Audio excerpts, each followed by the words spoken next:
Olá, eu sou o professor Patrick e você está no canal Matemática Sem Noção. Esta videoaula foi produzida para responder à dúvida da Caroline Gomes sobre o método borboleta, que é utilizado no cálculo dos determinantes de ordem 3. Porém, antes de falar especificamente sobre este método, vamos conversar um pouco sobre os determinantes. Acompanhe comigo aqui. O determinante é uma função matricial que associa a matriz quadrada a um número real. Este número real nos informa se a matriz tem ou não inversa. A teoria dos determinantes, como nós conhecemos hoje, começou a ser desenvolvida no final do século XVII e em trabalhos que eram relacionados aos sistemas lineares. Alguns matemáticos, como por exemplo estes que vocês estão vendo ao meu lado, foram responsáveis no desenvolvimento, aperfeiçoamento e sistematização desta bela teoria dos determinantes. Vamos então ao cálculo dos determinantes. Antes, porém, uma observação. Nós representamos os determinantes a partir de duas notações. Ou nós usamos o prefixo det antes da letra maiúscula que representa a matriz, ou nós utilizamos barras verticais substituindo os parênteses ou os colchetes que envolvem os elementos da matriz. O determinante da matriz quadrada de ordem 1 é obtido sem nenhum cálculo. Basta que a gente observe qual é o elemento que forma esta matriz. Por exemplo, aqui, o determinante da matriz A é justamente o 3. No caso da matriz B, o determinante é menos 7. Então, obtemos estes determinantes sem nenhum esforço, sem nenhum cálculo. Basta copiar o elemento da matriz. Fácil, você não acha? O cálculo do determinante nas matrizes quadradas de ordem 2 é um pouquinho mais elaborado. Veja, nós temos que calcular a diferença entre o produto dos elementos da diagonal principal, que é 36, 4 vezes 9, 36, e o produto dos elementos da diagonal secundária, 1 vezes 7, 7. Realizando esta subtração, temos então o valor do determinante, que é 29. Neste segundo exemplo, nossa atenção tem que ser redobrada devido ao valor negativo. Quando formos realizar as multiplicações e a diferença, teremos as famigeradas regras de sinais. Veja, calculando o produto dos elementos da diagonal principal, 5 vezes 8, 40. Subtraindo deste valor o produto dos elementos da diagonal secundária, temos menos 2 vezes 3, menos 6. Aqui, nós não podemos deixar estes dois sinais negativos em conflito, então colocamos um parênteses entre eles. Mas esse sinal fora do parênteses faz o papel do oposto. Então nós temos como resultado 40 mais 6. E o determinante, então, vale 46. Tudo bem? O determinante das matrizes quadradas de ordem 3 é obtido usando a regra de Sarry. Nós escrevemos Sarrus, mas nós lemos Sarri, pois este matemático era francês. Neste método, temos que copiar as duas primeiras colunas do lado direito da matriz, de tal forma que estas duas colunas funcionem como a quarta e a quinta coluna. Veja, 2, 1, 5, 3, 4 e 1. O ideal é que você mantenha sempre o mesmo espaço entre as colunas, para que esta representação fique mais organizada possível.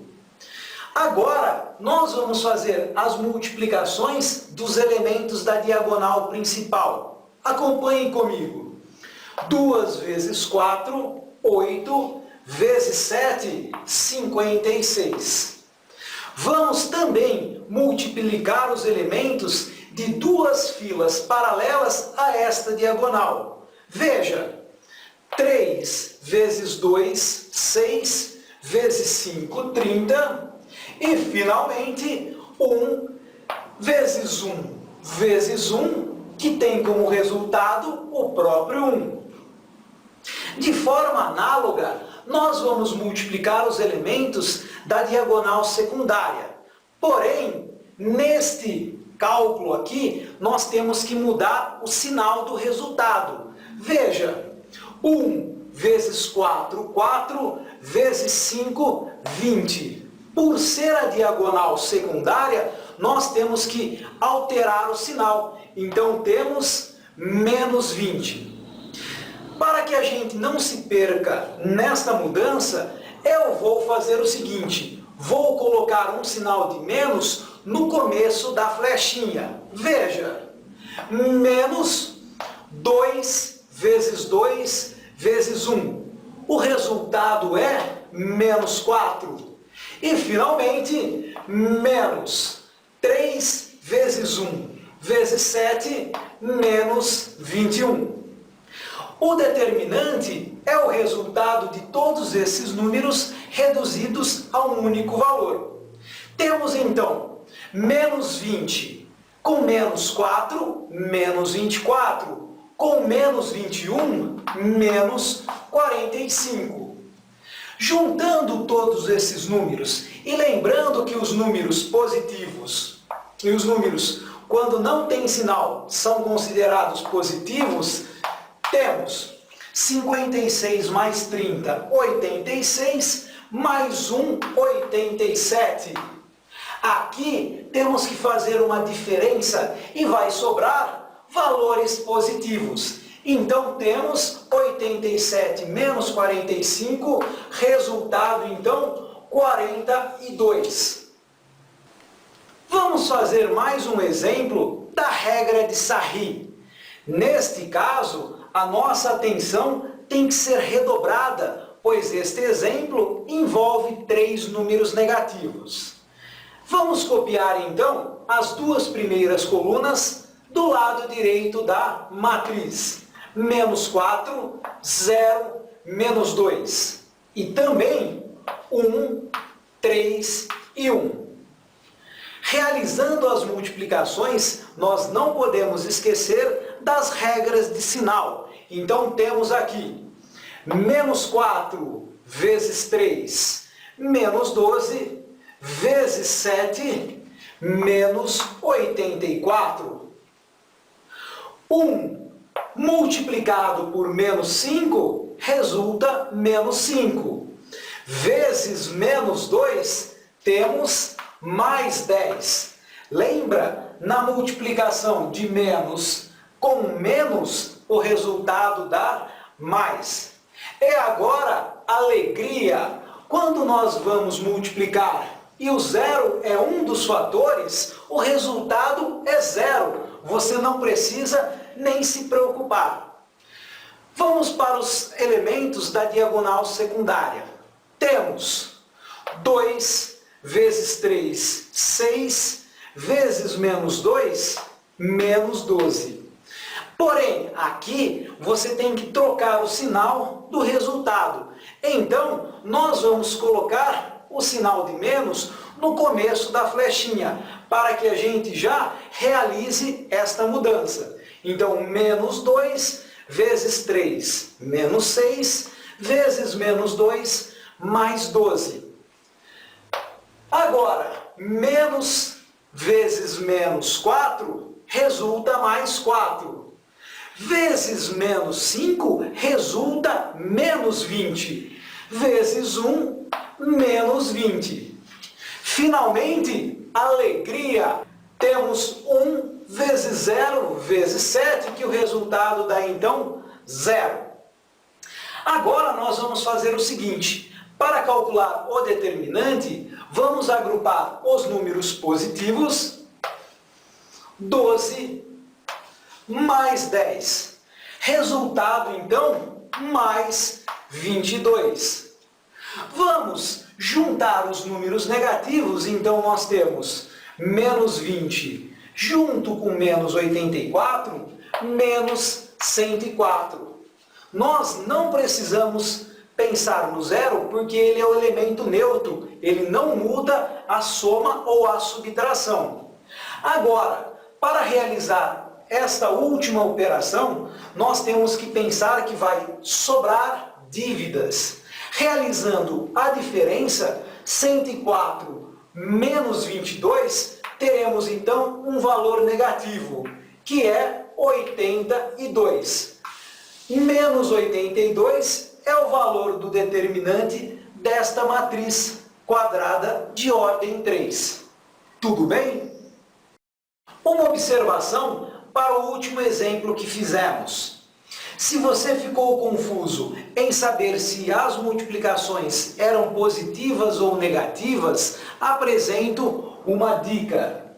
Nas flechinhas, você vai contar quantas vezes o sinal negativo aparece.